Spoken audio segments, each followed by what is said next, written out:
ao programa ProLinks Pílulas Técnicas. Meu nome é Leonardo Fonseca, diretor de consultorias e projetos. Hoje nós vamos para o terceiro episódio do programa Continuidade de Negócio. Nesse episódio nós vamos falar de recuperação de desastre de tecnologia da informação. É bem legal, em 3 a 5 minutinhos a gente vai ter um conhecimento bem legal.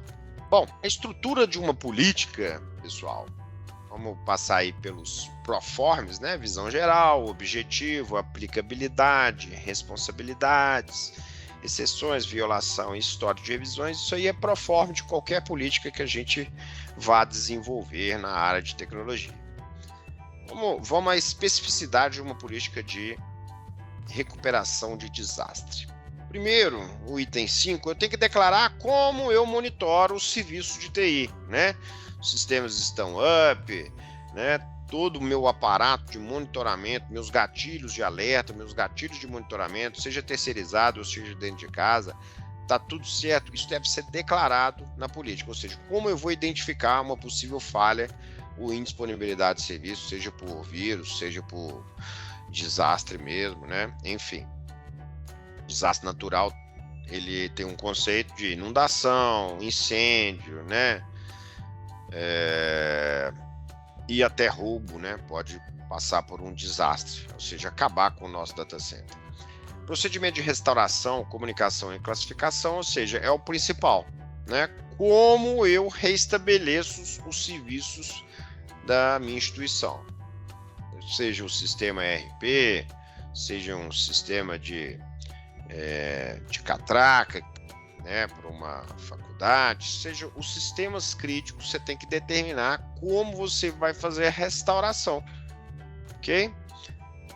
Bom, não obstante só o plano de restauração, a comunicação, né? Um plano de comunicação com a diretoria, um plano de comunicação com os colaboradores que está indisponível e que nós restabelecemos, e a classificação.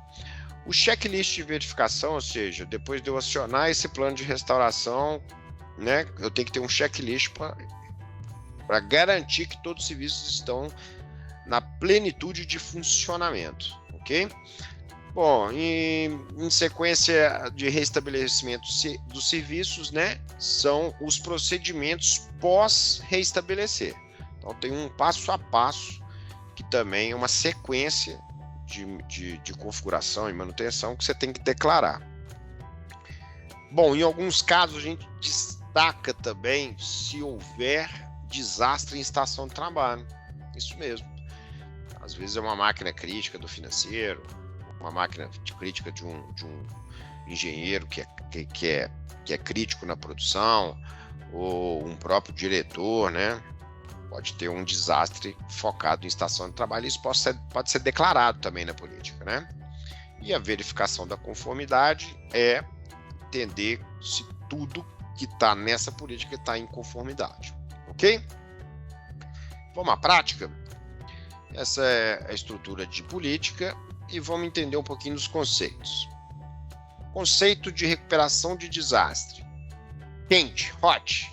Automático, no máximo em 5 minutos, você tem que restabelecer. Então, vamos a um caso simples, meu ERP, ele teve um desastre no meu data center interno, ele tem que restabelecer numa nuvem, ou ele tem que restabelecer em outro site da minha própria empresa, ele tem que restabelecer em outro data center, no máximo em 5 minutos. Essa arquitetura é o que a gente chama de arquitetura quente.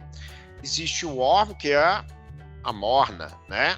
Ela vai ter aí uma diretriz com intervenção manual, ela não vai ser automática, ou seja, não é desligar de um lado, liga do outro.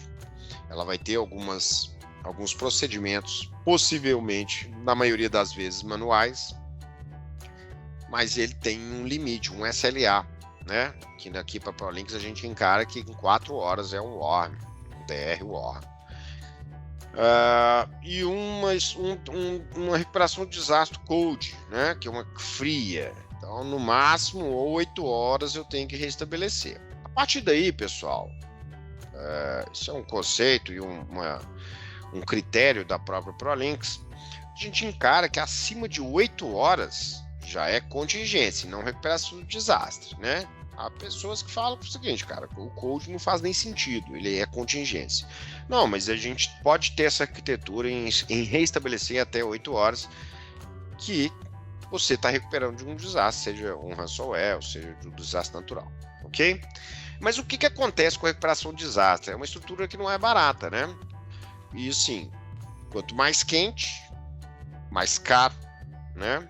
Então, algumas empresas resistem em ter a recuperação de desastre, não porque ela não queira, mas muito pelo custo que vai gerar. Só que a boa notícia, pessoal, é que, vamos falar, de uns 5, 6 anos para cá, os data centers, os cloud computing, eles vêm evoluindo fortemente, né? E vem evoluindo numa vertente muito forte. Então, com esse evolução de tecnologia de um lado e do outro, o que acontece? Vai barateando a tecnologia.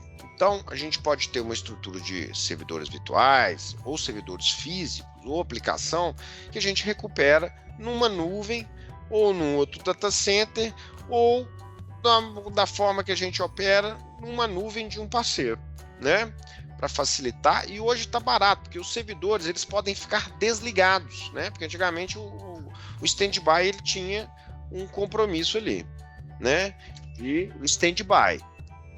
Então a tecnologia barateou. Nós estamos em vertente de barateamento de tecnologia, o que o TR hoje se torna factível para muita gente. Bom, essa é a contribuição que nós queremos dar para vocês. Estamos à disposição para fazer uma prova de conceito de uma recuperação de desastre e até o próximo programa da ProLinks Pílulas. Um grande abraço!